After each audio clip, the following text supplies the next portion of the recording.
Hey guys, welcome to Apex Engineering. So today we are going to solve one more sum of equilibrium of coplanar force system. So let's solve the sum. तो basically ये हमारे आज का सम है.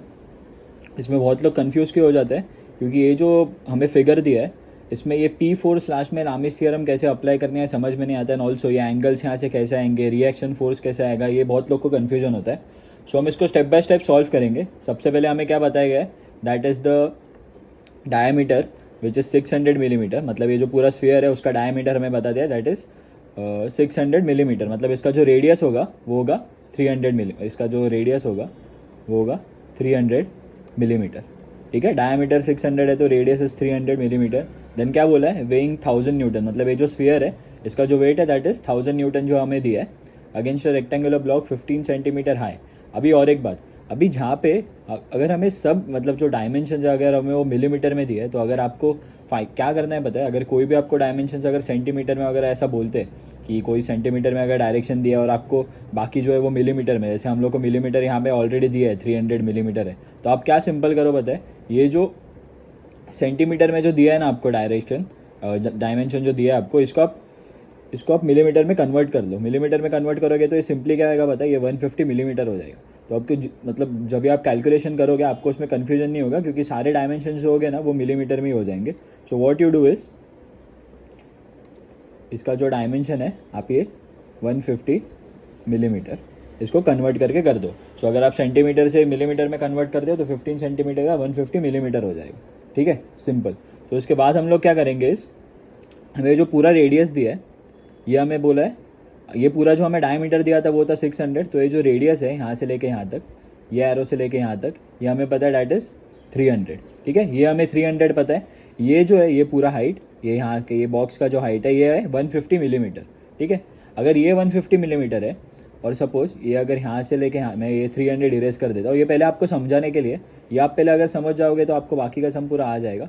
सो क्या है कि ये जो ये पूरा लाइन है, दिस इज ऑफ 150 मिलीमीटर. ठीक है, यहाँ पे बाजू में मैंने लिखा है राइट हैंड साइड पे उसका हाइट. ये अगर 150 मिलीमीटर है, ये पूरा 300 मिलीमीटर है. सो अगर ये लाइन मैं यहाँ से अगर एक हॉरिजॉन्टल लाइन खींचूँ ऐसे, ठीक है, हॉरिजॉन्टल लाइन अगर मैं ऐसे खींचूंगा तो ये ऊपर वाला जो पार्ट रहेगा ये भी 150 मिलीमीटर हो जाएगा. ठीक है, ये 150 मिलीमीटर हो जाएगा, मतलब 300 का हाफ, क्योंकि ये 150 है तो ये 150 मिल के 300 बनता है. ठीक है, ये आपको सबसे पहले पता है. Then what you do is, ये जो यहाँ पे दिया एक लाइन आप ज्वाइन कर लो और सपोज यहाँ पे मैंने एक एंगल दे दिया दैट इज़ थीटा. ठीक है, सिंपल. हमने सबसे पहले ये किया कि हमने क्या किया कि एक लाइन बनाई, रेडियस की लाइन बनाई, और हमें यहाँ पे बोला है कि ये जो हाइट है, ये बॉक्स का जो हाइट है वो है 150 मिलीमीटर. सो ये 150 मिलीमीटर का हमने हाइट लिख दिया और जो बाकी का बचा 300 बनने के लिए दैट इज़ ऑल्सो 150 मिलीमीटर. अभी नेक्स्ट, अभी ये जो मिडल पॉइंट है, ये सर्कल का जो मिडल पॉइंट है, तो आपको पता है कि अगर एक कोई सर्कल है यहाँ से, अगर सपोज मैं एक यहाँ पे सर्कल बनाऊँ, इसको इरेज कर देता हूँ मैं, एक मिनट. सपोज मैंने अगर एक सर्कल बनाया, ठीक है, और ये उसका मिडल पॉइंट है, ये सर्कल से जितने भी अगर मैं लाइंस खींचूंगा, एक ऐसा खींच लिया, एक ऐसा खींच लिया, एक ऐसा खींच लिया, एक ऐसा खींच लिया, तो कोई भी लाइंस होंगे ना उसके जो डायमीटर होंगे वो उनके रेडियस के इक्वल होंगे. अगेन एक कोई भी मिडल का पॉइंट है, उससे अगर मैं कोई भी लाइन खींचूँ, कोई भी लाइन उसके सर्कमफेरेंस तक, तो वो जो डिस्टेंस होगा वो आर ही होगा. ठीक है, सेंटर पॉइंट से.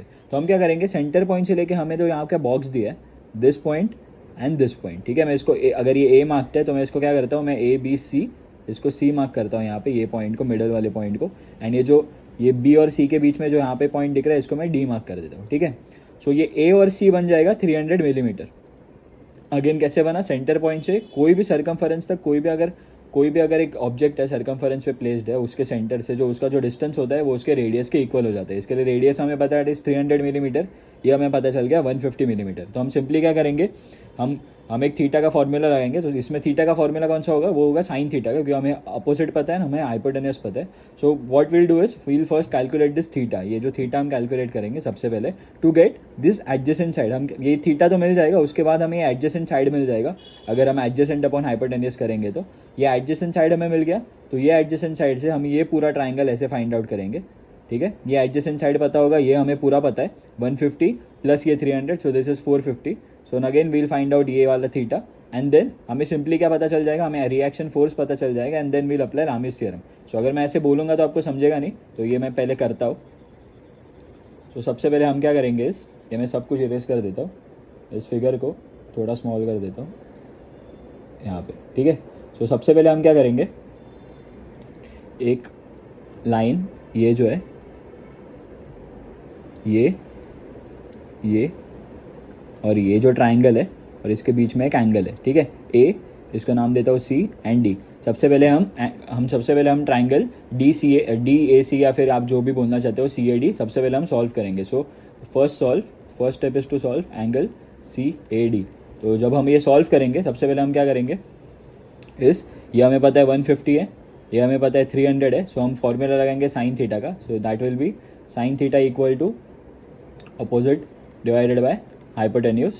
थीटा अगर वहाँ पे जाएगा सो होगा sine inverse opposite divided by hypotenuse. So इसके बाद क्या करेंगे हम, theta equal to sine inverse opposite कितना है 150 डिवाइडेड बाय कितना है 300 हाइपोटेन्यूज। तो 150 1 जा, ये 2 जा, so sine inverse 1/2 is on 30 degree. तो थीटा इक्वल टू 30 डिग्री। तो ये जो हमें थीटा है, ये जो हमें फाइंड आउट करना था, ये वाला एंगल, ये हमें आ गया 30 degree. So this theta is equal to 30 degree. सबसे पहले हमने ये फाइंड आउट कर लिया। सो 30 डिग्री हमने फाइंड आउट कर लिया। अब हम क्या करेंगे, हम ये जो DA लेंथ है, ये हमें DC पता है, हमें CA पता है, DA लेंथ है, हम इससे फाइंड आउट करेंगे थीटा से। सो आई रब दिस पार्ट, ये पूरा मैं पार्ट इरेज कर देता हूँ थीटा का, ठीक है। हमें थीटा आ गया 30 डिग्री। सो हम सिंपली क्या करेंगे, हम यहाँ पे लगाएंगे tan 30 या फिर आप cos 30, जो आपको लगाना सकते हो आप वो लगा सकते हो, क्योंकि सिंपली हमें एडजेसेंट साइड फाइंड आउट करना है। तो हम क्या करेंगे, हम tan 30 लिखेंगे, tan 30 equal to opposite divided by adjacent, ठीक है। तो हमें एडजेसेंट साइड फाइंड आउट करना है। तो हम क्या करेंगे, एडजेसेंट को यहाँ पे लेके आएंगे क्रॉस मल्टीप्लाई की जगह and divided by equal to opposite divided by tan 30। So जब हम एडजेसेंट साइड मतलब ही, इसको मैं यहाँ पे ब्रैकेट में लिख देता हूँ, एडजेसेंट साइड मतलब DA, ठीक है, adjacent is DA side. So equal to opposite कितना है यहाँ पे 150 है डिवाइडेड बाय tan 30। सो ये 150 डिवाइडेड बाय tan 30 जो हमें आंसर आता है वो आता है 259.8076। तो आप इसको 259.6 भी, आप इसको 259.80 भी लिख सकते हो या फिर आप इसको 260 भी लिख सकते हो। पर मैं आपको सजेस्ट करूंगा कि ये जितने भी सम्स है उसमें आपको अगर डेसिमल प्लेसेस में कोई भी आते हैं वैल्यूज़, तो आप अप टू उसको 3 डेसिमल तक लेके जाओ। तो हमें जो इसका आंसर आता है DA का, ये जो DA का आंसर आता है ये हमें आता है 259.807, ठीक है। ये आ गया DA इक्वल टू 259.807। तो ये हमें ये भी पता चल गया, DA का लेंथ भी पता चल गया, DC भी हमें पता है एंड CA भी हमें पता है। हम क्या सिंपली अभी करेंगे, अभी हम क्या करेंगे, इस यही से ये एक लाइन है, ठीक है, ये बेसिकली हमें लाइन दी गई है, एक मिनट है,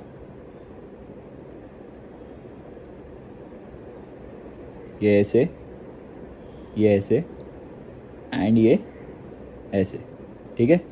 अब ये क्यों हमें फाइंड आउट करना है मैं आपको बोलता हूँ। ये जो ट्राइंगल हमें पता है, ठीक है, ये जो ट्राइंगल हम जो सॉल्व करने वाले हैं अभी, ठीक है, ये क्यों हमें फाइंड आउट करना है, क्योंकि अगर आप देखोगे ना, मैं रेड से मार्क करता हूँ, ये जो लाइन है ना EA वाली, E से लेके A तक जो ये लाइन है, ये जो E से लेके A तक लाइन दिख रही है, ये सिंपली कुछ नहीं है पर ये RA रिएक्शन फोर्स है, ठीक है। आप और एक बार इमेजिन करो, E से ये जो लाइन आ रही है वो RA फोर्स है और ये RA फोर्स का एंगल हमें पता होना चाहिए, क्योंकि जब RA फोर्स का एंगल हमें पता चलेगा तो हम सिंपली क्या कर सकते हैं, हम लामिस थ्योरम लगा सकते हैं, दैट इज P, ये RA यहाँ पे एंड ये 1000 किलो न्यूटन का फोर्स नीचे।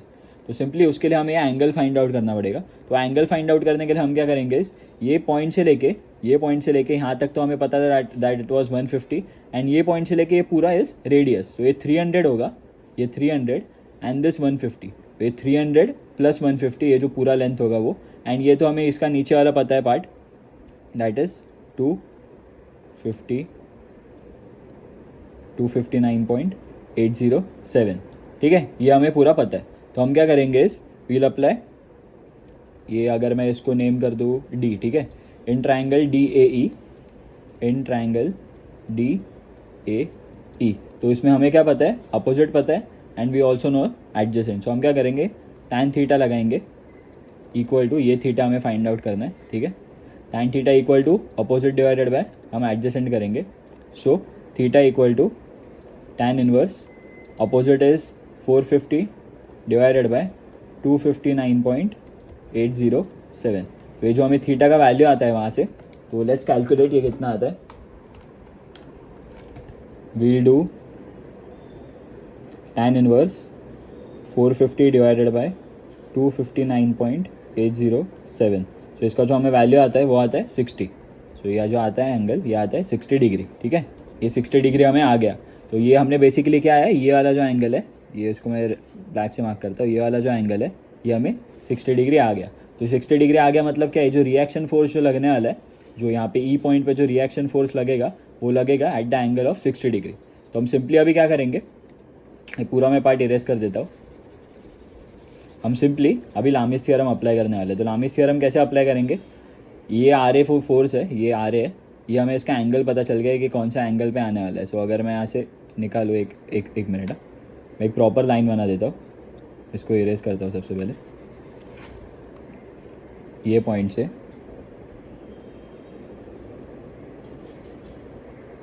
ठीक है, ये जो आर ए की लाइन आएगी लाइक दिस,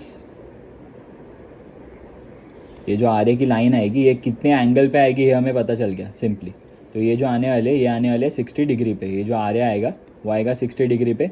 ये हमें पी एक पता है, ठीक है, ये हमें पी फोर्स पता है, एंड यहाँ से जो नीचे लगने वाला है वो है 1000 न्यूटन का फोर्स। तो हम सिंपली क्या करेंगे, हमें 3 फोर्सेस पता है, अब ये 3 फोर्सेस में हम लामिस थ्योरम अप्लाई करेंगे। सो व्हाट विल डू इज, इसको मैं इरेज कर देता हूँ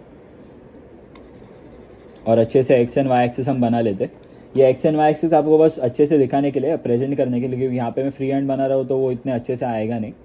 सो व्हाट विल डू इज, ये हमने बना लिया एक वाई एक्सिस, ठीक है, एंड देन ये एक आएगी एक्स एक्सिस, एंड इस पे हम क्या करेंगे, एक हमारा होगा आर ए, ठीक है, ये होगा एक आर ए, उसके बाद बस यहाँ पे, ठीक है, इसकी ज़रूरत नहीं है अभी, ये होगा आर ए रिएक्शन फोर्स, ये होगा पी, एंड ये होगा नीचे इससे 1000 न्यूटन, ठीक है। तो ये एंगल हमें पता है 60 है, ठीक है, ये एंगल हमें पता है दैट इज 60, तो ये 60 होगा प्लस ये 90, तो 60 प्लस 90 इज़ 150 डिग्री। सो मैं यहाँ पे लिख देता हूँ, दिस होल इज़ 150 डिग्री। ये अगर 150 डिग्री, ये तो हमें पता है that is this is 90 degree. So 360 minus 150 minus 90 gives you 120 degree. So ये जो बचा हुआ है ये 120 डिग्री होगा। आप जब इसमें लामिस थ्योरम लगाओगे तो लामिस थ्योरम का इक्वेशन मैं आपको यहाँ पे लिख देता हूँ, that the equation will be 1000 divided by sin 120 equal to P divided by sin 150 equal to RA divided by sin 90।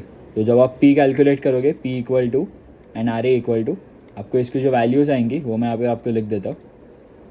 आपकी जो वैल्यूज़ आएगी, जो P की जो वैल्यू आएगी वो आएगी 577.3503, ठीक है, ये पूरी वैल्यू आती है P की, एंड RA की जो वैल्यू आती है वो आती है, मतलब RA की वैल्यू पूछी नहीं है तो इसकी आपको ज़रूरत नहीं है कैलकुलेट करने की, आपको बस P पूछा है, तो ये RA को आप रहने दो, ठीक है। ये RA आप नहीं कैलकुलेट करोगे तो भी चलेगा, क्योंकि यहाँ पे जो क्वेश्चन है वहाँ पे उसको, उसमें बस आपने को इतना पूछा है that the find the force P when the wheel is just about to roll over the block. तो हमें बस P फाइंड आउट करना है। तो P हमने फाइंड आउट किया दैट इज 577.35।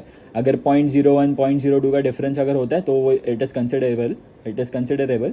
सो इतना उसका टेंशन देने का ज़रूरत नहीं है। अगर 0.02 0.01 का अगर फ्लक्चुएशन है तो वो कैलकुलेशन एरर है, सो उसका कोई इतना प्रॉब्लम नहीं है, वो आपको मार्क्स ऑटोमेटिकली ग्रांट हो जाएंगे। So we have solve this sum, this was the sum. Thank you.